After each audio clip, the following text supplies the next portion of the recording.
Crochet series part 2 hand പ്ലേസ്മെന്റും പിന്നെ chain stitch എങ്ങനെ ചെയ്യാൻ നമുക്കിന്ന് നോക്കാവേ. അപ്പോൾ നമ്മൾ ഈ ചെയ്യുന്ന കണക്കിന് നമ്മൾ കയ്യിൽ ചുറ്റിയെടുക്കുക. അത് കഴിഞ്ഞിട്ട് അത്യാവശ്യം നമ്മുടെ ഫസ്റ്റ് ആ ഒരു സ്ലിപ്പിനോട്ട് അത്യാവശ്യം ഒരു ചെറിയ ഗ്യാപ്പേ പാടുള്ളൂ.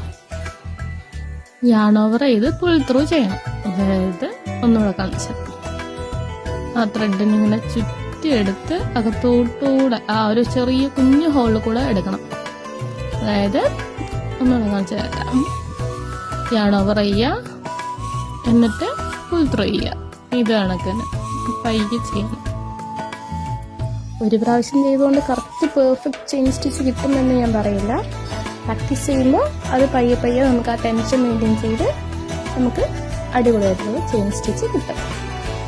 ഇതിന് നമ്മൾ ഫൗണ്ടൈൻ ചെയിൻ അല്ലെങ്കിൽ ബേസ് ചെയിൻ എന്നൊക്കെ പറയുക. ഇത് ഈ ഒരു ലെങ്ത് ഉള്ളതിൽ പിടിച്ച് വലിച്ചാൽ പെട്ടെന്ന് ഇങ്ങനെ അഴിഞ്ഞങ്ങ് വരും. സോ നമുക്ക് പെട്ടെന്ന് അഴിക്കുകയും ചെയ്യാം, പിന്നെ വേണമെങ്കിൽ വീണ്ടും ഒന്നുകൂടെ ചെയ്യാം. Thank you for watching.